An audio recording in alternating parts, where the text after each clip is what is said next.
নমস্কার বন্ধুরা, রিতম পডকাস্টের আরেকটা নতুন এপিসোডে সবাইকে স্বাগত জানাচ্ছি। আজকে তোমাদের সাথে শেয়ার করতে চলেছি সোদপুরের একটা মারাত্মক সত্যভৌতিক ঘটনা। আমি তোমাদের সাথে আছি রিতম। যদি তোমরা আমার ভিডিও ফেসবুক থেকে দেখো অবশ্যই ফলো করে দিও, ইউটিউব থেকে দেখলে সাবস্ক্রাইব করতে ভুলবে না। তো চলো আজকের গল্পটা শুরু করা যাক। আজকের গল্পটা আমাকে মেল করে পাঠিয়েছে আদিত্য চক্রবর্তী সোদপুর থেকে। দাদা যেভাবে গল্পটা মেল করেছে তোমাদের সামনে ঠিক সেইভাবে তুলে দেওয়ার চেষ্টা করলাম। আমার নাম আদিত্য চক্রবর্তী, আমার বাড়ি সোদপুর। আজকের ঘটনাটা আমার সাথে খুব রিসেন্টলি ঘটেছে 2023 সালে। ঘটনাটা ঠিক এই রকম ছিল। 2023 সাল সবে পড়েছে। আমার সাথে একটা মেয়ের সম্পর্ক ছিল প্রায় 4 বছর। তখন আমার বয়স 20। আমি এইচএস পাশ করে কলেজে ভর্তি হয়েছি। তার আগে থেকে স্কুল লাইফ থেকে মেয়েটার সাথে আমার সম্পর্ক। আমার বাড়িতেও জানতো সবাই। মেয়েটার নাম ছিল মীনাক্ষী। সব ঠিকঠাক ছিল যে আমরা দুজনের কেরিয়ারে আগে ফোকাস করব, তারপরে বিয়ে। 2023 সালে আমার জীবনে কিছু এমন মারাত্মক ঘটনা ঘটে গেল না, যেটা হয়তো কারো জীবনে না ঘটলে সে বিশ্বাস করবে না। ঘটনাগুলো ঠিক এরকম ছিল। প্রথমত, আমার যে গার্লফ্রেন্ড ছিল তার সাথে আমার কিছু না কিছু নিয়ে ঝগড়া হতে শুরু হলো। তারপরে 2023 যখন পড়লো, জানুয়ারি শেষ হবে, ডেটটা এক্স্যাক্ট আমার মনে নেই, তার সাথে আমার ছাড়াছাড়ি হয়ে যায়। তার ফ্যামিলির লোক অনবরত আমাকে উল্টো পাল্টা কথা বলতে থাকে, স্পেশালি তার পিসি এবং মা মেয়েটির। আমি সেগুলোকে অ্যাভয়েড করতে থাকি। 2023-এর মার্চ মাস, তার মাঝখানে বলে দিই, এই যে জানুয়ারির লাস্ট, মানে আমি ওটা ফেব্রুয়ারি ধরছি, ফেব্রুয়ারিতে ওর সাথে আমার কোনো কথা হয়নি। এই মার্চ মাসে এসে, মার্চ মাস শেষ হবে ওরকম, ঠিক তারিখটা না 20 থেকে 25 তারিখের মধ্যে হবে। এরম একটা তারিখে মেয়েটার মা আমাকে ফোন করে। কথাগুলো ঠিক এরকম ছিল যে আমি তোমার নামে পুলিশ কেস করব, এই করব, সেই করব, আরও নানান কথা।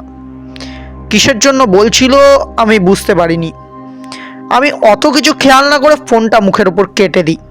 কারণ সত্যি কথা বলতে ওদের ফ্যামিলির সাথে আমার একটা ভালো সম্পর্ক একদিন হলেও ছিল, তাই কাউকে কোনো বাজে কথা না বলে আমি ফোনটা কেটে দিয়েছিলাম।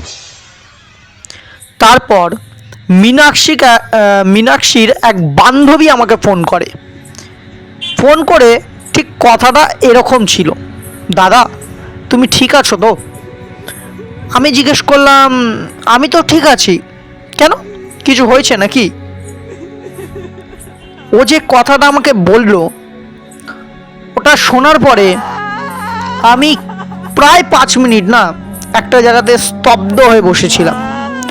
ওর কথাগুলো ঠিক এরকম ছিল, মীনাক্ষী নাকি গলায় দড়ি দিয়ে মারা গেছে। তার আগে বলি, ওর সাথে যখন আমার ছাড়াছাড়ি হয় তার আগে থেকে আমি তোমাদের বললাম ঝামেলা চলছে।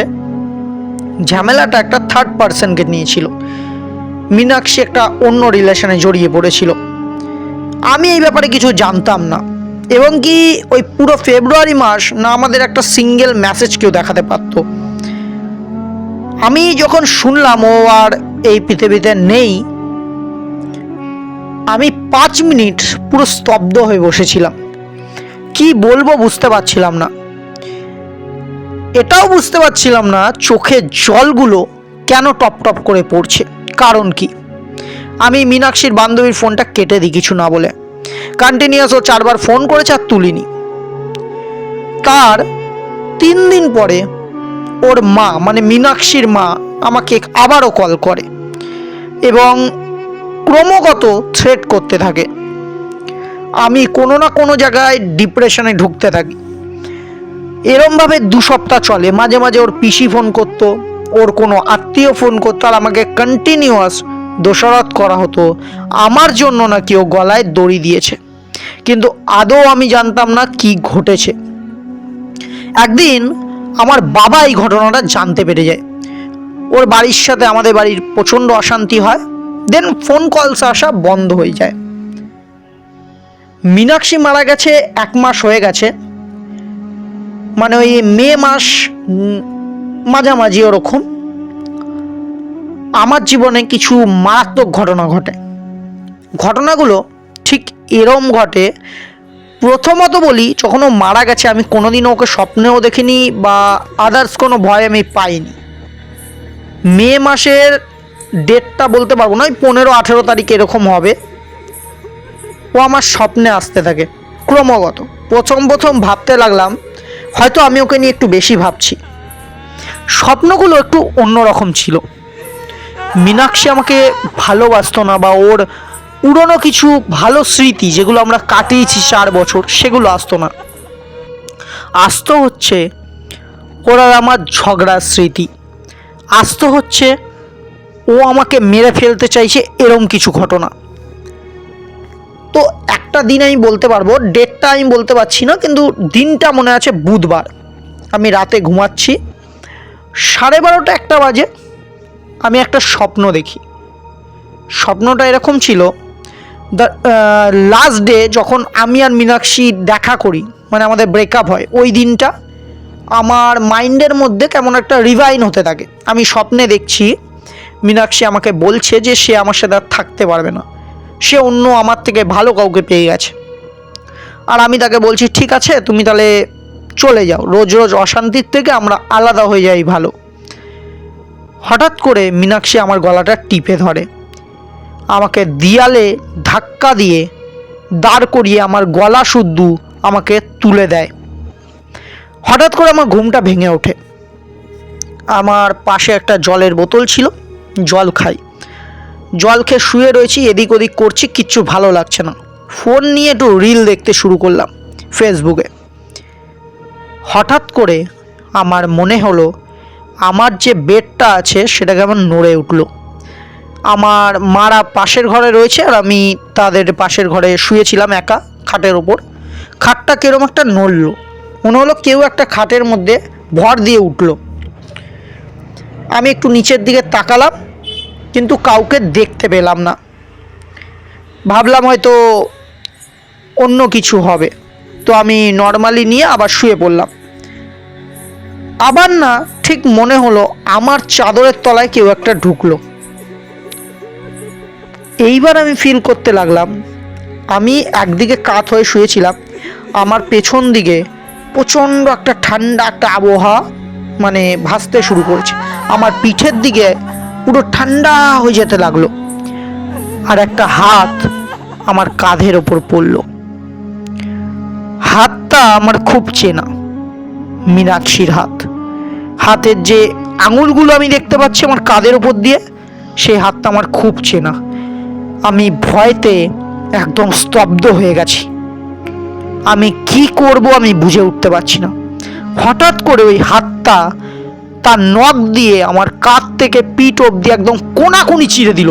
ব্যথায় আমি চিৎকার করে উঠলাম, আমার সারা পিঠ জ্বলে যাচ্ছে। ও পাশের ঘর থেকে মা বাবা দৌড়ে এলো। দৌড়ে এসে ওরা যেটা দেখলো আর আমি আয়নায় যেটা দেখলাম, আর বাবাকে দিয়ে ছবি তোলালাম আমার পিঠটার, বিশ্বাস করবে না, কোনো যদি পশু তার ধারালো নখ দিয়ে এরকম আঁচড় দেয় না, তবে এরকম আঁচড় পড়বে। আর পুরো 5 আঙুলের দাগ না, 3টে আঙুলের দাগ, পুরো আমার পিঠ বেয়ে নেমে এসছে, আর পুরো ছাল চামড়া উঠে গেছে, হালকা হালকা রক্ত বেরিয়ে গেছে, প্রচণ্ড জ্বলছে। আমি সারাটা রাত পিঠ নিয়ে ঘুমাতে পারিনি। আমি উল্টো হয়ে শুয়েছি, পিঠের ভরে আমি শুতেই পাচ্ছি না, এতটা জ্বলে যাচ্ছে। তারপরের দিন থেকে, মানে ওই বৃহস্পতিবার, ওরকম দিন থেকে শুরু হলো আমার সাথে কিছু ভয়ঙ্কর ঘটনাগুলো এরকম ঘটতে লাগলো। আমার মনে হতো যে আমার আর বাড়িতে ভালো লাগছে না। ফ্যানের দিকে তাকিয়ে কোথায় একটা হারিয়ে যেতাম, টিভি দেখতে দেখতে কোথায় যেন একটা হারিয়ে যেতাম। আর কারোর সাথে না ঠিক বনতো না। প্রথমে বলি, আমি না খুব বন্ধু বানাতে ভালোবাসি, আর বাড়িতে আমি খুব হাসি খুশি থাকি। যেহেতু বাড়িতে আমি একমাত্র ছেলে, বাড়িটাকে পুরো মাতিয়ে রাখতাম। কিন্তু হঠাৎ করে না আমার কারো কথা সহ্য হতে লাগলো না। অনেক দিন ধরে এরকম চলতে থাকে, মানে মা বাবার সাথে প্রচণ্ড কিছু কথা, ছোট ছোট কথা নিয়ে অশান্তি শুরু হয়ে যায়। একদিন মা আমাকে খেতে দেয় রুটি, আর সেদিন একটু বাবা মাংস নিয়ে এসেছিল, মাংস। আমি মাকে বলি আমার মাংস খেতে ভালো লাগছে না, আমি মাছ খাবো। কিন্তু আমি আদৌ মাছ খেতে পছন্দ করতাম না। মা আমাকে বলতে থাকে, তুই তো মাংস খেতে খুব ভালোবাসিস, তোর বাবা তো তাই নিয়ে এলো, খেয়ে নে, কালকে করে দেবো।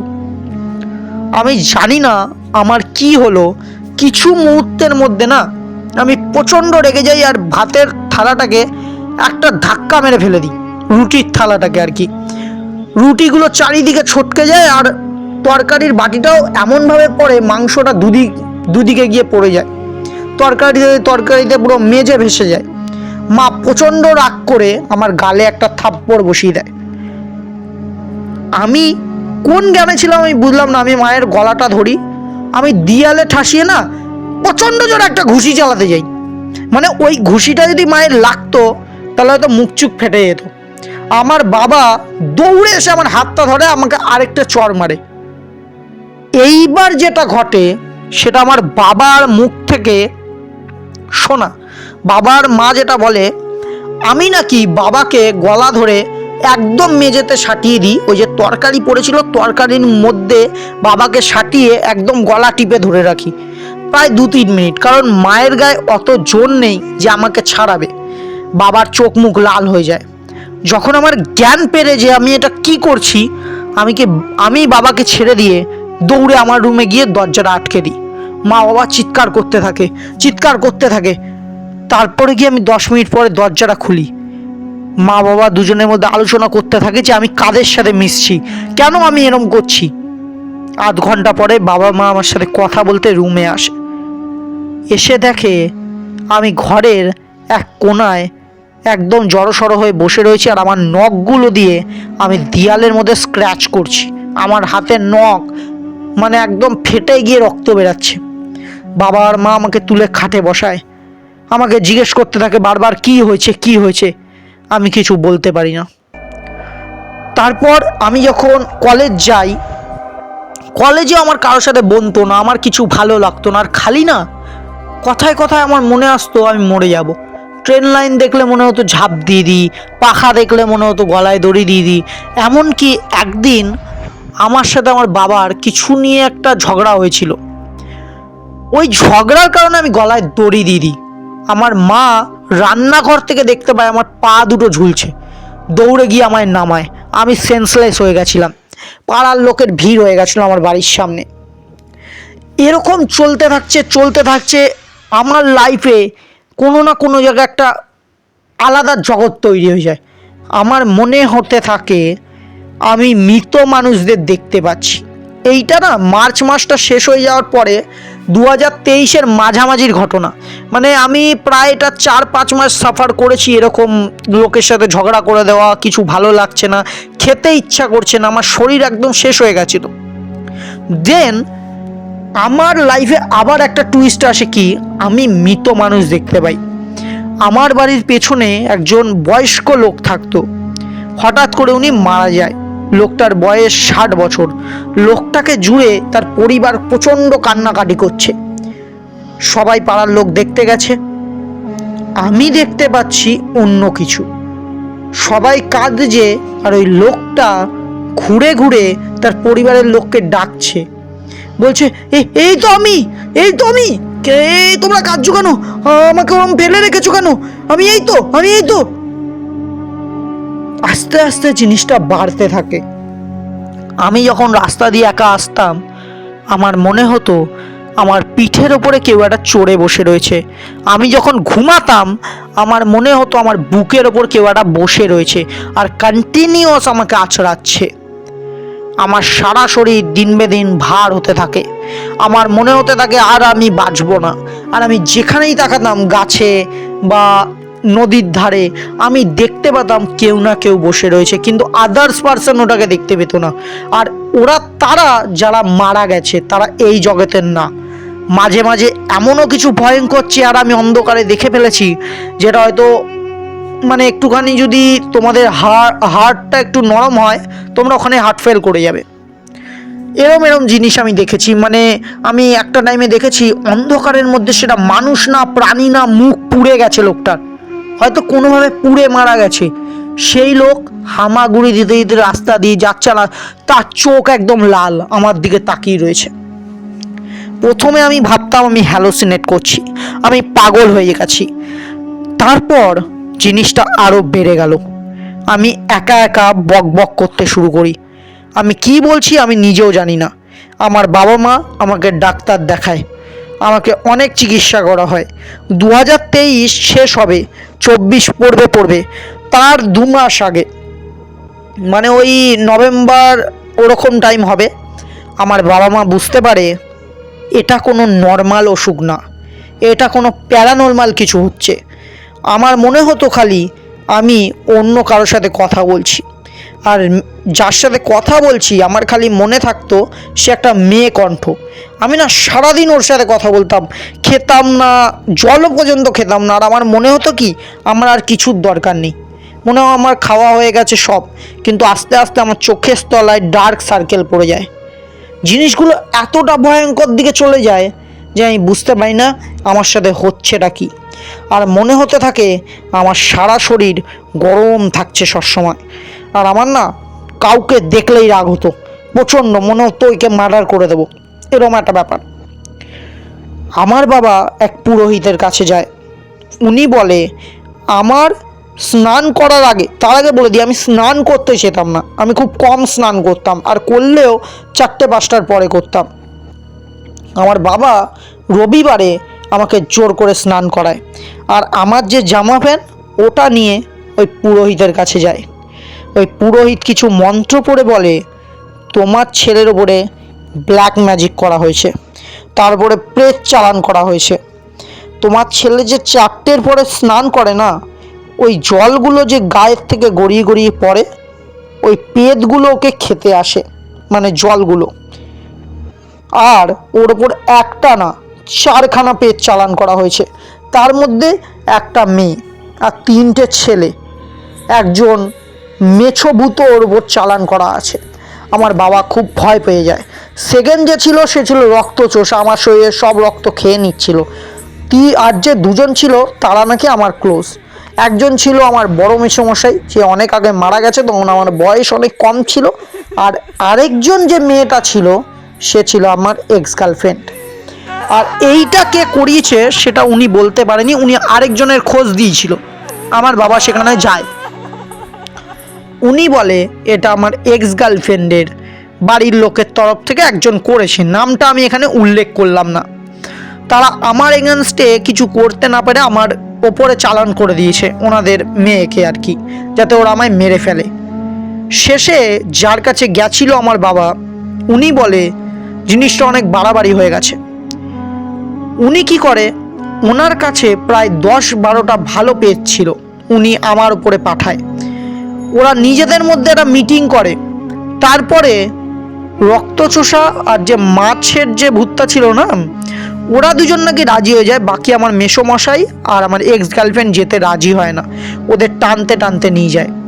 দেন আমার সারা শরীর বন্ধন করে দেয়, আমার বাড়ির চারিদিকে বন্ধন করে, যাতে আমার উপর কোনোভাবে কেউ অ্যাটাক না করতে পারে। গল্পটা এখানেই শেষ না। প্রায় 1 মাস আমি ঠিক থাকি, খাওয়া দাওয়া করি, ঠিক টাইমে স্নান করি। একদিন আমি কলেজ থেকে ফিরছি সাইকেল নিয়ে, আমার মনে হয় প্রচণ্ড বেগে কেউ আমার দিকে একটা পেছনে দৌড়াচ্ছে। কিন্তু ওই পুরোহিত আমাকে বলেছিল এরম যদি কোনো দিন হয় কোনো সময় দাঁড়াবে না আর পেছনে তাকাবে না। আমি প্রচণ্ড জোরে সাইকেল চালাতে থাকি, আমার মনে হলো আমার সাইকেলের পেছনে কেরিয়ারে কেউ একটা উঠে বসলো, আর প্রচণ্ড ভারী কেউ আমাকে মানে একদম দাঁড় করিয়ে দেবে এরম ব্যাপার। আমি সাইকেল আর চলছে না, আমি কোনোভাবে আমার বাড়ির গণ্ডিটা পেরাই সাইকেল নিয়ে। এইবার মনে হলো যে আমার সাইকেলে উঠেছিল সে নেমে গেল। আমি ঘরে ঢুকি, ঘরে ঢোকার পরে হালকা মাথা নিয়ে শুয়ে পড়ি। আমার মনে হতে থাকে আমার উপর থেকে একটা ভার চলে গেল। ওই পুরোহিত মশাই শেষে আমার উপর আরেকটা বন্ধন করিয়ে দেয়, তারপর গিয়ে আর কোনোদিনও আমার উপর সেরকম কিছু হয়নি। হ্যাঁ, মাঝে মাঝে আমি ফিল করতাম 2024-এর দিকেও যে কেউ আমাকে দেখছে, কেউ আমার পেছন করছে, বাট এরকম কিছু আর হয়নি। ব্যাস এই ছিল আমার লাইফের একটা বছর, খুব সাংঘাতিক কেটেছে, তোমার সাথে শেয়ার করলাম। যদি ভালো লাগে তোমার শ্রোতাদের শুনিও। প্রথমে বলি, আজকে যে গল্পটা আমরা শুনলাম এটা প্রায় ছোট গল্প না, একটা পুরো 1 বছরের জার্নি। মানে আমরা যারা আমাদের ফ্যামিলির লোক বলো বা আমরা বলো, তারা না অনেক টাইমে বিশ্বাস করি না যে প্যারানর্মাল কিছু হতে পারে, হয়তো এটা কোনো রোগ হয়েছে। বাট যখন আমরা ঠাকুর বিশ্বাস করি, প্যারানর্মাল বলেও কিছু আছে। আমি জানি না গল্পটা সত্যি মিথ্যে কি, গল্পটা বিচার আমি তোমাদের উপর ছেড়ে দিলাম। আর হ্যাঁ, যদি গল্পটা ভালো লাগে লাইক শেয়ার সাবস্ক্রাইব করো, আর হ্যাঁ, শেয়ার করে তোমার বন্ধুদেরও ভয় পাওয়ার সুযোগ করে দিও, আর আমার চ্যানেলে সদস্য হওয়ার সুযোগ করে দিও। চ্যানেলটাকে অনেক অনেক বড় করতে হবে, আমাদের পরিবারটাকে আরও দূরে নিয়ে যেতে হবে। আজকের জন্য এইটুকু। হ্যাঁ, ফেসবুক থেকে দেখলে ফলো করে দিও, ইউটিউব থেকে দেখলে সাবস্ক্রাইব করে দিও। আমি তোমাদের সাথে রিতম আবার ফিরে আসবো নতুন কোনো গল্প নিয়ে। আজকের জন্য এইটুকু, টাটা।